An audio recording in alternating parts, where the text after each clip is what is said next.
আসসালামু আলাইকুম প্রিয় দর্শক, অন্য মঞ্চের আলাপচারিতায় আপনাদের সকলকে আমন্ত্রণ জানাচ্ছি। রাজনীতিতে শেষ কথা বলে কিছু যে নেই তার সবচেয়ে বড় প্রমাণ সম্ভবত সাম্প্রতিক সময়ে তারেক রহমানের স্বদেশে প্রত্যাবর্তন।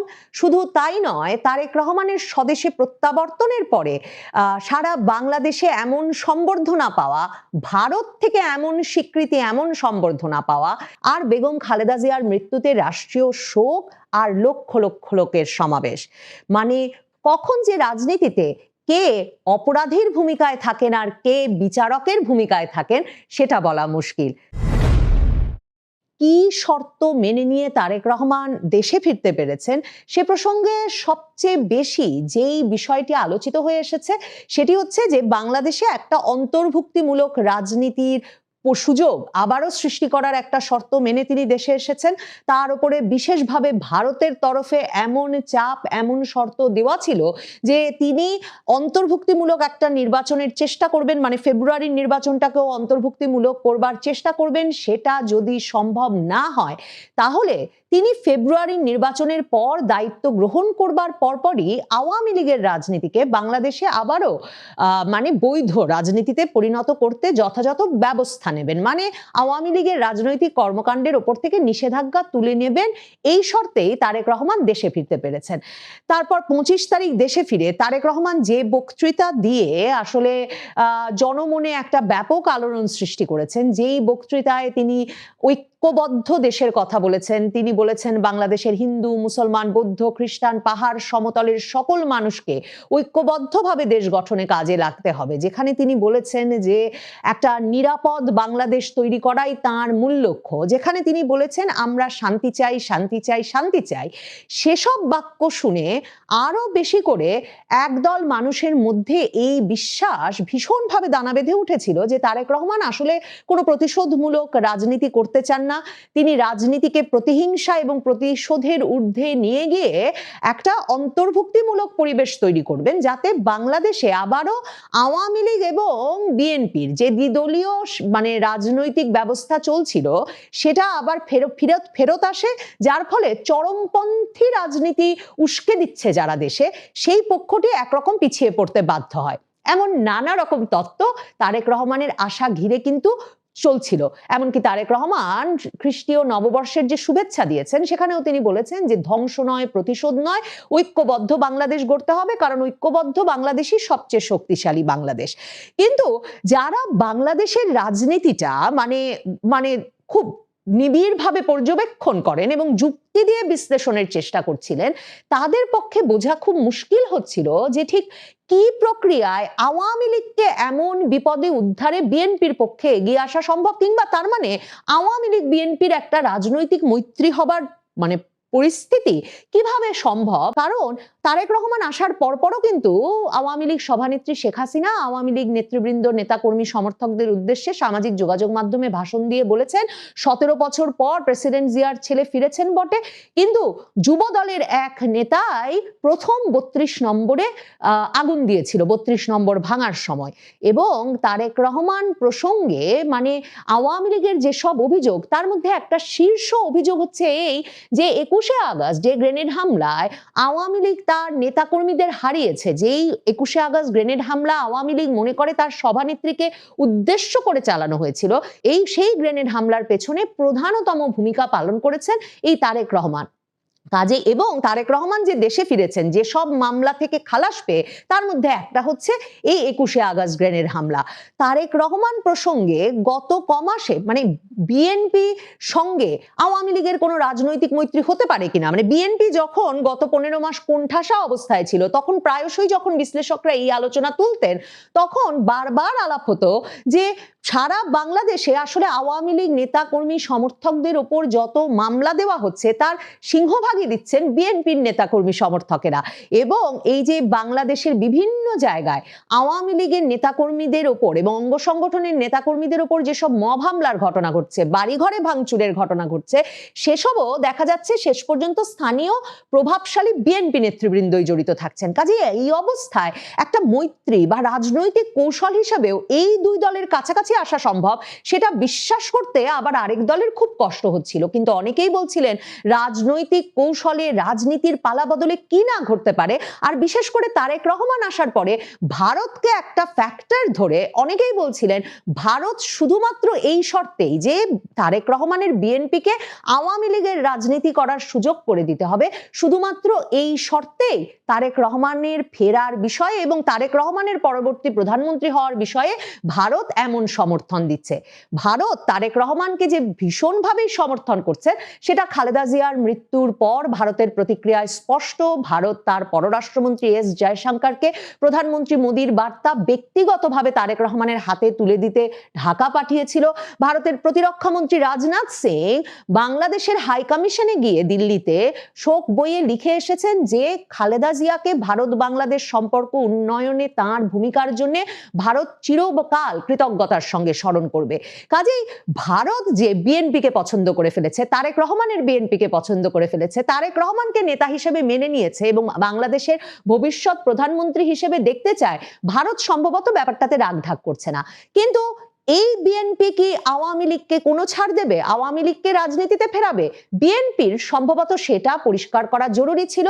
এবং বেগম খালেদা জিয়ার জানা যায় যেখানে লক্ষ লক্ষ লক্ষ মানুষের সমাবেশ হয়েছিল, সেখানেও তারেক রহমান পুত্র হিসেবে এসে ধর্মীয় এবং সামাজিক প্রথা অনুযায়ী মায়ের ঋণ পরিশোধের প্রতিশ্রুতি এবং মায়ের জন্য দোয়া চাওয়া ছাড়া অন্য কোনো কিছু না বললেও তাদের দলের পক্ষ থেকে স্থায়ী কমিটির সদস্য বর্ষিয়ান নেতা নজরুল ইসলাম খান যে বক্তৃতা দিয়েছেন, সেখানে পরিষ্কার যে শেখ হাসিনার ওপর গ্রেনেড হামলার জন্য যেমন আওয়ামী লীগ, বিএনপি সরকার, খালেদা জিয়ার সরকার, খালেদা জিয়া পুত্র তারেক রহমানকে দায়ী করে, ঠিক তেমনি বিএনপি খালেদা জিয়াকে জেলে রেখে একটা অস্বাস্থ্যকর পরিবেশে রেখে মৃত্যুর দিকে ঠেলে দেওয়ার জন্য সরাসরি দায়ী করে শেখ হাসিনাকে।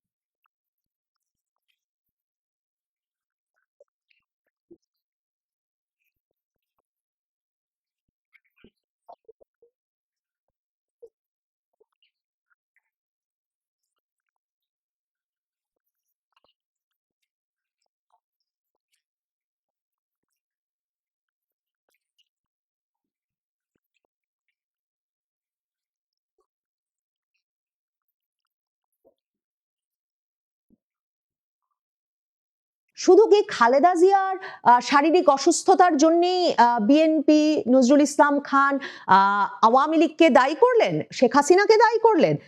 নাকি শেখ হাসিনাকে আসলে তারেক রহমানদের পুরো পরিবারের যে দুর্ভাগ্যজনক পরিস্থিতি, যেখানে দুই ছেলে মা থেকে আলাদা, এক ছেলের মৃত্যু হলো মালয়েশিয়ায় নির্বাসিত অবস্থায়, এই পুরো পরিস্থিতিটার জন্যই বিএনপি আসলে ফ্যাসিবাদী আওয়ামী লীগ সরকারকে দায়ী করে?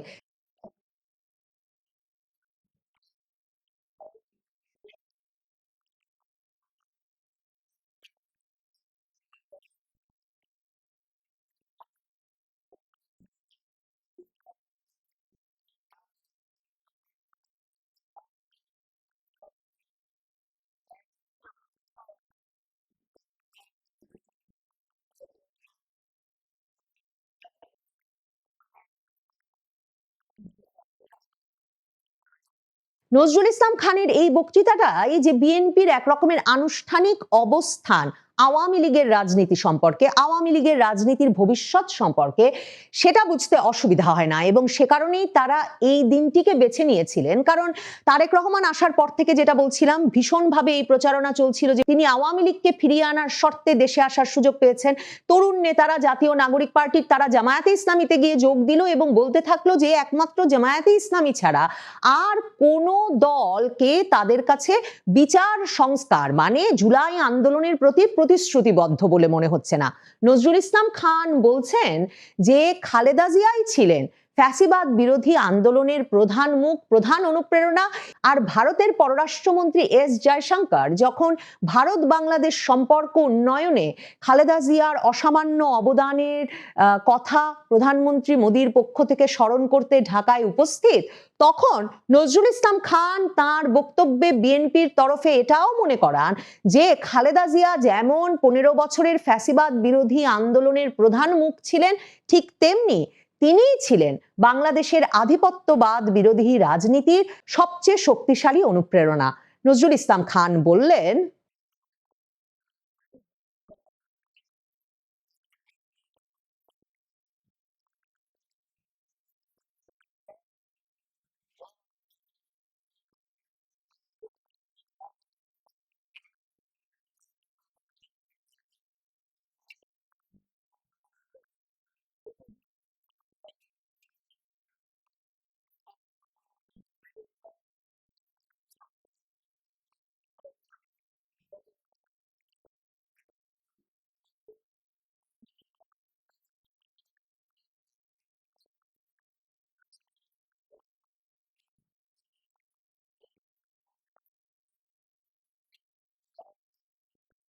তবে রাজনীতিতে যেমন শেষ কথা বলে কিছু নেই, রাজনীতিতে পরম শত্রুও যেমন মিত্র হয়ে উঠতে পারে, তেমনি রাজনীতিতে শেষ কথা বলে কিছু যে নেই তার সবচেয়ে বড় প্রমাণ সম্ভবত সাম্প্রতিক সময়ে তারেক রহমানের স্বদেশে প্রত্যাবর্তন। শুধু তাই নয়, তারেক রহমানের স্বদেশে প্রত্যাবর্তনের পরে সারা বাংলাদেশে এমন সম্বর্ধনা পাওয়া, ভারত থেকে এমন স্বীকৃতি, এমন সম্বর্ধনা পাওয়া, আর বেগম খালেদা জিয়ার মৃত্যুতে রাষ্ট্রীয় শোক আর লক্ষ লক্ষ লোকের সমাবেশ। মানে কখন যে রাজনীতিতে কে অপরাধীর ভূমিকায় থাকেন আর কে বিচারকের ভূমিকায় থাকেন সেটা বলা মুশকিল। তারেক রহমান যখন 2008 সালে দেশ ছেড়েছিলেন তখন তো নয়, এমনকি নভেম্বরের শেষে কিংবা ডিসেম্বরের 12-13 তারিখে তারেক রহমান দেশে ফেরবার তারিখ ঘোষণার আগ পর্যন্ত, এমনকি 25শে ডিসেম্বর তিনি দেশে পা রাখবার আগ পর্যন্তই সম্ভবত একটা বিরাট অংশের মানুষ ভাবতেই পারেন নাই যে সত্যি তারেক রহমান শেষ পর্যন্ত দেশে ফিরতে পারবেন এবং এতটা সম্বর্ধিত হয়ে দেশে বিদেশে এতটা গ্রহণযোগ্যতা নিয়ে দেশে ফিরতে পারবেন। কাজেই রাজনীতিতে কখন যে কি পাল্টে যায়, কোন দাবার গুটি কোথায় কোন চালে কাজে লাগে তা বলা সত্যি মুশকিল। পুরনো কায়দায় ফিরছে কি বিএনপি জামাত, এই প্রসঙ্গটা নিয়ে আপনাদের সামনে এই মুহূর্তে কথা বলবো। গতকালকে এই রকম একটি বিষয় নিয়ে কথা বলেছি যে একটি মৃত্যু কি জামাতের সব হিসেব নিকেশ পাল্টে দিয়েছে। হ্যাঁ, সেটিরই বলা যায় ফলো আপ আলাপ করতে এসছি। গত পরশু জামাত আমির ডক্টর শফিকুর রহমান রয়টার্সকে একটি সাক্ষাৎকার দিয়েছেন এবং সাক্ষাৎকারে তিনি বলেছেন যে তারা ঐকমত্যের সরকার করতে চায়, কমপক্ষে আগামী 5 বছর, মানে একটা তারা একটি ঐকমত্যের সরকার প্রত্যাশা করে। কেন প্রত্যাশা করে? গত পরশু যে মুহূর্তে বেগম খালেদা জিয়ার জানাজার প্রস্তুতি চলছে, ঠিক সেই মুহূর্তে জামাত আমির রয়টার্সকে সাক্ষাৎকার দিচ্ছেন এবং সাক্ষাৎকার দেওয়ার পরেই তিনি জানাজায় উপস্থিত হয়েছেন। আসলে একটা মৃত্যু সব হিসাব পাল্টে দিয়েছে। আমরা বেশ কয়েক মাস যাবৎ লক্ষ্য করছিলাম যে জামাত এককভাবে এই যে সামনে যে পাতানো নির্বাচনটা হতে যাচ্ছে, একপাক্ষিক নির্বাচন। আমরা বারবারই বলে থাকি যে বাংলাদেশে দুটো রাজনৈতিক দল, একটি বিএনপি, একটি আওয়ামী লীগ। আওয়ামী লীগকে সাইডলাইনে পাঠিয়ে দেওয়া হয়েছে। সেই জায়গা থেকে যেহেতু একপাক্ষিক নির্বাচন, সেখানে নির্বাচনী টেম্পার করে বা নির্বাচনী কারচুপি করে জামাত আসলে এককভাবে ক্ষমতায় আসতে চেয়েছিল, যার লক্ষ্যে জামাত ইসলামী দলগুলোকে নিয়ে একটা 10 দলীয় জোটও করেছে। কিন্তু বিধিবাম 30 ডিসেম্বর বেগম খালেদা জিয়ার মৃত্যু পরবর্তী সময়ে যে বাংলাদেশের অনুভূতিটা এইভাবে চেঞ্জ হয়ে যাবে। হ্যাঁ, আমি বলছি যে একপাক্ষিক নির্বাচন, আওয়ামী লীগ যদি নির্বাচনে আসে বা আসতো তাহলে হিসাবটা কিন্তু ভিন্ন রকম হতো। যেহেতু আওয়ামী লীগ নেই না, সেহেতু আওয়ামী লীগের ভোট জামাত ভাগ বসানোর যে একটা চিন্তা, সেই চিন্তাটাও আসলে বাস্তবায়ন হবে না। আমি গতকালকেও বলেছি যে আওয়ামী লীগের ভোট অন্য কোথাও যাবে না, আওয়ামী লীগের লোকজন সমর্থক ভোটই দিতে যাবে না, ভোটটা হবে অর্ধেক জনগোষ্ঠীর মধ্যে। এই অর্ধেক জনগোষ্ঠীর মধ্যে এখন চিন্তিত হয়ে পড়েছে মৃত্যুর কারণে, বেগম খালেদা জিয়ার মৃত্যুর কারণে জামাত চিন্তিত হয়ে পড়েছে যে ক্ষমতা তো আর হলো না, এখন তাহলে কি করা? এখন তাহলে বিএনপির সাথে যে কোনো ভাবে নেগোশিয়েট করতেই হবে। এবং তারই প্রেক্ষিতে পরশুদিন রয়টার্সের সাক্ষাৎকার এবং গতকাল সন্ধ্যেবেলা আমরা দেখলাম জামাত আমির সদল বলে বিএনপির ভারপ্রাপ্ত চেয়ারম্যান তারেক রহমানের ডেরায় হাজির হয়ে গেছেন এবং হাজির হয়ে তিনি বৈঠক শেষে সংবাদ মাধ্যমকেও বলেছেন যে তারা একসাথে কাজ করতে চায়। শুধু তাই নয়, জামাতের বাচ্চারাও কিন্তু গতকালকে তারেক রহমানের সঙ্গে সাক্ষাৎ করেছেন। জামাতের বাচ্চারা বলতে আমি এই মুহূর্তে বলতে চাইছি যে ডাকসু তো শিবির দখল করেছে, আপনারা জানেন। সেই ডাকসুর নেতারাও কিন্তু গতকালকে তারেক রহমানের সাথে দেখা করেছে, কারণ তাদের মাথা খারাপ যে ক্ষমতা তো যেহেতু বিএনপির হাতে চলে যাচ্ছে, তারা যদি বিরোধী দলে থাকে তাহলেও কিন্তু আর এক দৌড়ের উপর থাকতে হবে। এই দৌড় থেকে মুক্তি পাওয়ার জন্যই তারা ক্ষমতার অংশীদার হতে চায়, মন্ত্রী হতে চায়। এবং ক্ষমতার অংশীদার হলে এই যেভাবে সারা দেশে দখলদারিত্ব কায়েম করে আছে, এই দখলদারিত্বটা বজায় থাকবে এবং 5 বছরে মাজাটা আরো শক্ত হবে। এবার যে স্বপ্নটা দেখেছিল যে এককভাবে ক্ষমতায় যাবে, 5 বছর যদি শরিক হিসেবে ক্ষমতায় থাকে তাহলে তারা মনে করছে যে পরবর্তীতে এককভাবে ক্ষমতায় যাবে। জামাত আসলে আমাদের সবার সহযোগিতায় ফুলে ফেপে উঠেছে, এর দায় কেউ এড়াতে পারে না। বিএনপির তো বটেই, বিএনপির প্রতিষ্ঠাতা প্রেসিডেন্ট জিয়াউর রহমানের হাত ধরে বাংলাদেশে জামাতে ইসলামের রাজনীতি উন্মুক্ত হয়েছে। বিএনপি চেয়ারপারসন বেগম খালেদা জিয়ার হাত ধরে জামাতে ইসলামী ক্ষমতার স্বাদ পেয়েছে। তাদের গাড়িতে জাতীয় পতাকা উঠেছে, কোথাও হয়নি। জামাতের বয়স 84 বছর। এই 84 বছরের ইতিহাসে জামাত কোথাও ক্ষমতার স্বাদ পায়নি, এমনকি জন্মস্থান পাকিস্তানে পর্যন্ত পায়নি। লাহোরে জামাতের জন্ম, জামাতে ইসলামী হিন্দ লাহোরে জন্ম। সেই পাকিস্তানে জামাত আজ পর্যন্ত সুবিধা করতে পারেনি, বাংলাদেশের ক্ষমতার স্বাদ পেয়েছে। এখন তারা স্বপ্নে বিভোর পূর্ণ ক্ষমতার। এবং এসবের প্রেক্ষিতে আরো একবার সদ্য প্রয়াত খালেদা জিয়ার দল বিএনপির সঙ্গে জোট করার বার্তা দিল বাংলাদেশ জামাতে ইসলামী। দলটির প্রধান শফিকুর রহমান গতকাল বৃহস্পতিবার খালেদা পুত্র তারেক রহমানের সঙ্গে দেখা করে তাকে সমবেদনা জানান। গুলশানে বিএনপি চেয়ারপারসনের কার্যালয় থেকে বেরিয়ে শফিকুর রহমান সংবাদ মাধ্যমকে জানান দেশের স্বার্থে বিএনপি এবং জামাত মিলেমিশে কাজ করতে পারে। তারেক এবং বিএনপি নেতারাও একই মত ব্যক্ত করেছেন বলে দাবি করেন শফিকুর রহমান। অবশ্য বিএনপির কোনো মত এখন পর্যন্ত আমার চোখে পড়েনি, হয়তো আরো আমরা যখন ভিডিওটা তৈরি করছি আরো পরে হয়তো চোখে পড়বে। বিএনপি হয়তো কোনো একটা বক্তব্য দেবে, আজ হোক বা কাল হোক, যে কোনো সময় বক্তব্য দেবে।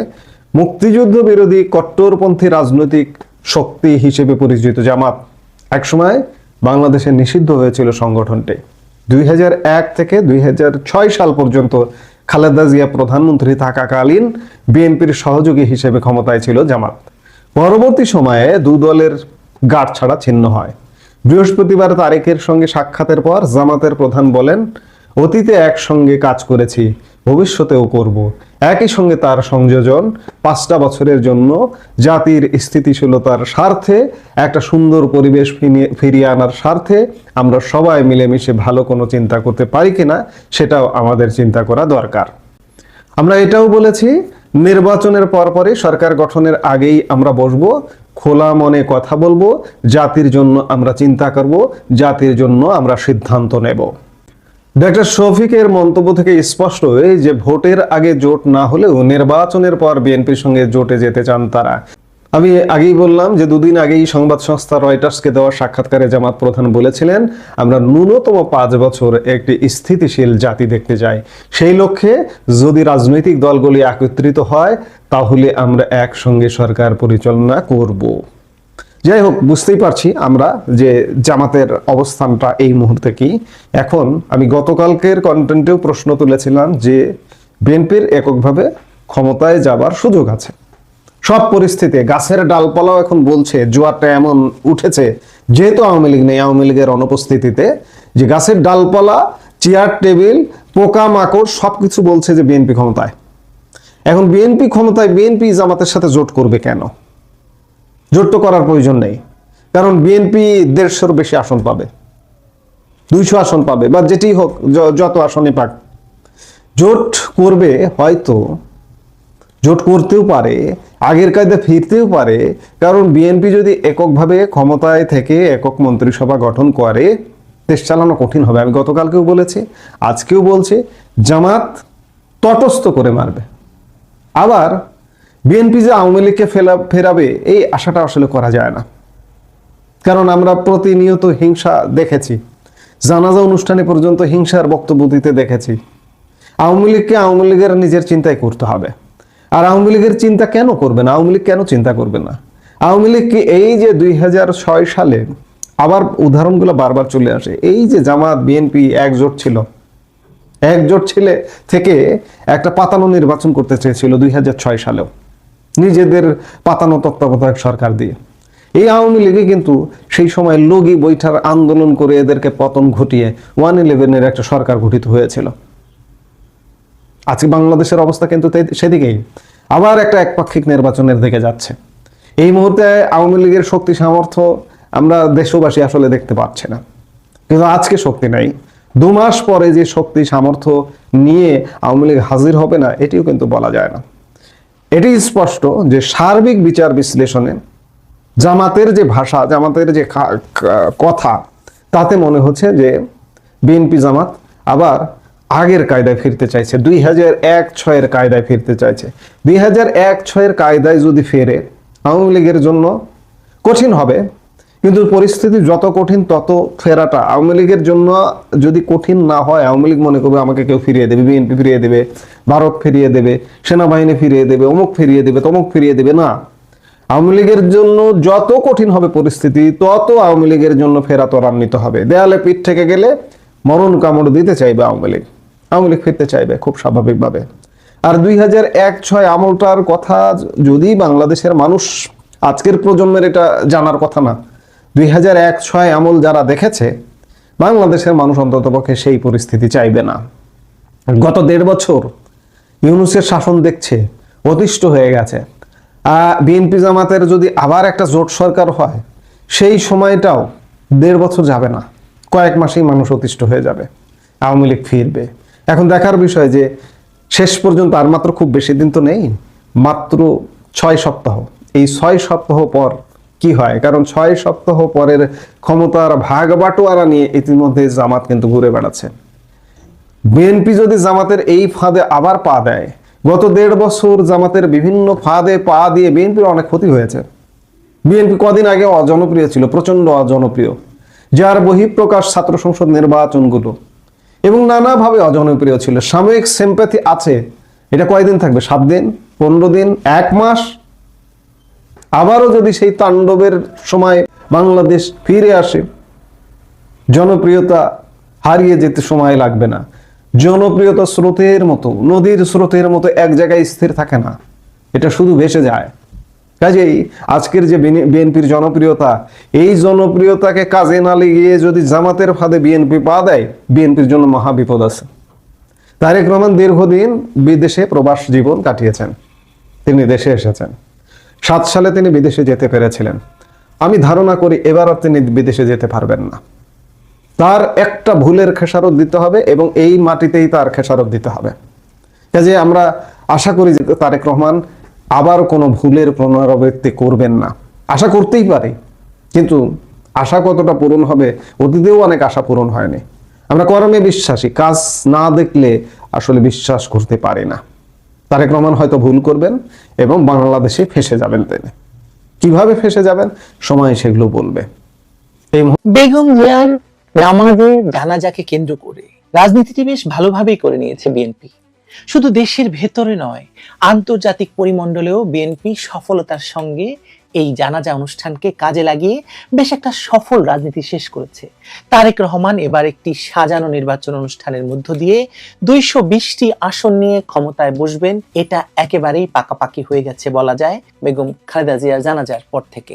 কিন্তু এই জানাজাকে কেন্দ্র করে বিএনপি রাজনীতিতে যেমন বিজয়ী হয়েছে, তেমনি বেগম জিয়ার মৃত্যুকে কেন্দ্র করে বিএনপির সামনে দেশের রাজনীতিতে একটি শান্তির সংস্কৃতি প্রতিষ্ঠারও সুযোগ তৈরি হয়েছিল। 21শে আগস্টের গ্রেনেড হামলাকে কেন্দ্র করে যে বিভাজনের রাজনীতি বিএনপি শুরু করেছিল তার নগ্ন ফলাফল আমরা বিগত 17 বছর যাবৎ দেখছিলাম। বেগম জিয়ার মৃত্যুর পর আওয়ামী লীগ প্রধান শেখ হাসিনা এবং তার পুত্র সজীব ওয়াজেদ জয় যে রাজনৈতিক শিষ্টাচার আর সৌহার্দ্যের পথটি উন্মোচন করেছিলেন শোকবার্তা আর বেগম জিয়াকে সম্মান দেখিয়ে, তা বিএনপি এই জানাজা অনুষ্ঠানে ন্যাক্কারজনকভাবে অস্বীকারই শুধু করেনি, বরং আওয়ামী লীগের এই সৌজন্যতার জবাবে তাদের দিকে ছুড়ে দিয়েছে হিংসা, বিদ্বেষ আর ভয়ঙ্কর আক্রমণাত্মক চেহারাটাই বিএনপি জাতিকে দেখিয়েছে।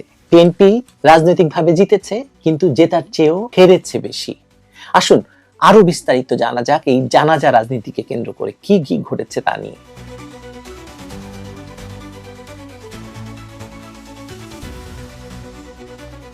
বেগম জিয়ার মৃত্যু এবং জানাজাকে কেন্দ্র করে কোথাও যে সামান্য রাজনীতির অনুপস্থিতিও ছিল না, সেটা আপনারা নিশ্চয়ই এতক্ষণে বুঝতে পেরেছেন। বিশেষ করে ভারতের পররাষ্ট্রমন্ত্রীর উপস্থিতি, পাকিস্তানের স্পিকারের উপস্থিতি এবং আরো যারা উপস্থিত হয়েছেন, সব মিলিয়ে একটি বেশ আন্তর্জাতিক রাজনীতিও হয়ে গেছে এখানে। তবে জানাজাকে কেন্দ্র করে রাজনীতিটা যেন আর ঢেকে রাখতে পারেনি বিএনপি। যদিও জানা যায় এমন একটি আয়োজন যেখানে শত্রুও আসে, প্রতিদ্বন্দ্বীও মাথা নত করে দাঁড়ায়, কারণ মৃত্যু রাজনীতির ঊর্ধ্বে। এই সামাজিক সমঝোতাটুকুই সভ্যতার শেষ রেখা। খালেদা জিয়ার জানা যায় সেই রেখাটি সচেতনভাবেই লঙ্ঘন করা হয়েছে। আপনার কি মনে হয় এই যে লঙ্ঘনের বিষয়টি বললাম, এটা অনিচ্ছাকৃতভাবে হয়ে গেছে? আমার বিশ্বাস না। এই কাজটি খুব ভালোভাবে প্ল্যান করেই করেছে বিএনপি, এবং সিদ্ধান্ত নিশ্চিতভাবেই রাজনৈতিক সিদ্ধান্ত। নইলে যে ভাষায়, যে বয়ানে, যে ভঙ্গিতে বিএনপির বর্ষিয়ান নেতা নজরুল ইসলাম খান, যিনি এখন বিএনপির নির্বাচন পরিচালনা কমিটির চেয়ারম্যান হয়েছেন, তার লিখিত বক্তব্য পাঠ করেছেন, তা জানাজার ভাষা নয়, তা ছিল নিখাত রাজনৈতিক মঞ্চের ভয়ঙ্কর উচ্চারণ। আরো স্পষ্ট করে বললে এটি ছিল প্রতিপক্ষকে জানিয়ে দেওয়া যে সৌজন্য এখানে অপ্রাসঙ্গিক, ক্ষমতার পালা বদলে কে কোথায় দাঁড়িয়ে আছে সেটাই মুখ্য, এখন তোমরা ক্ষমতার বাইরে, আমাদের হাতে ক্ষমতা।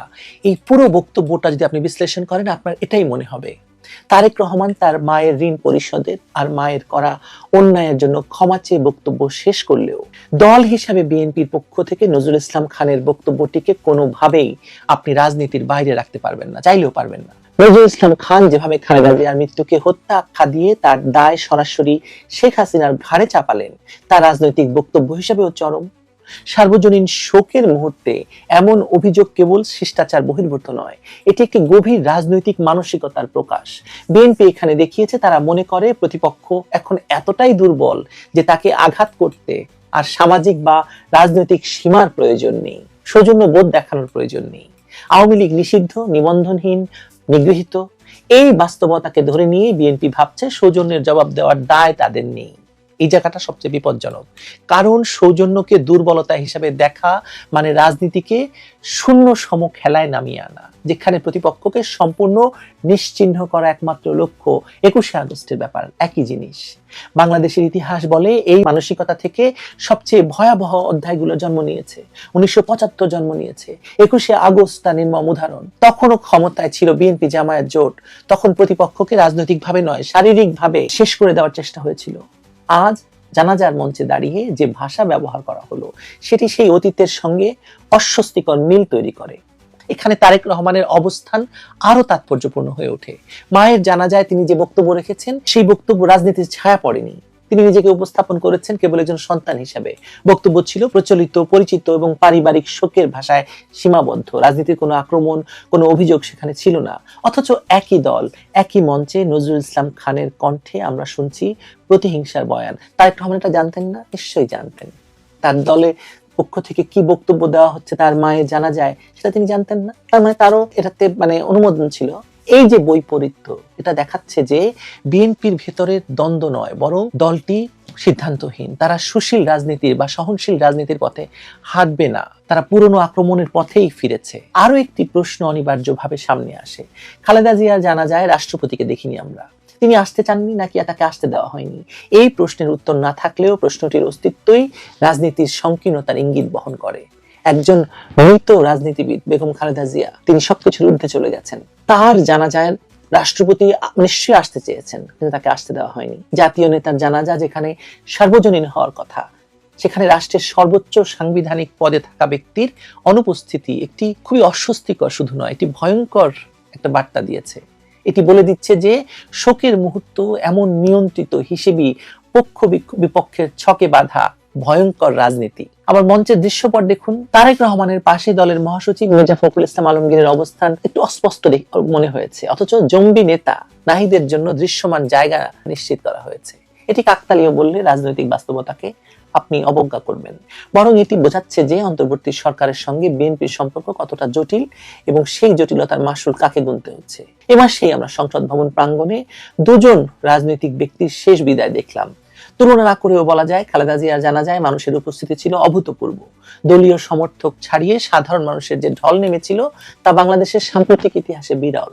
কিন্তু এই জনসমাগমকে যদি বিএনপি তাদের রাজনীতির নিঃশর্ত অনুমোদন ভেবে নেয়, তবে সেটি বড় ভুল হবে। এই উপস্থিতির বড় অংশ ছিল মানবিক, আবেগী এবং অন্তর্বর্তী সরকারের অপশাসনের বিরুদ্ধে জমে থাকা ক্ষোভেরও বহিঃপ্রকাশ।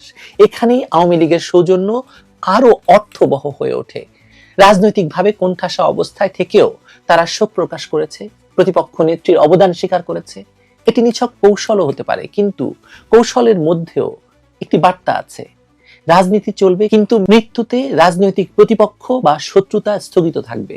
বিএনপি সেই বার্তাকে প্রত্যাখ্যান করলো। জানাজার মঞ্চে দাঁড়িয়ে তারা বুঝিয়ে দিল, প্রতিপক্ষ দুর্বল হলে সৌজন্যের দরকার পড়ে না। কি ভয়ঙ্কর মানসিকতা বলেন!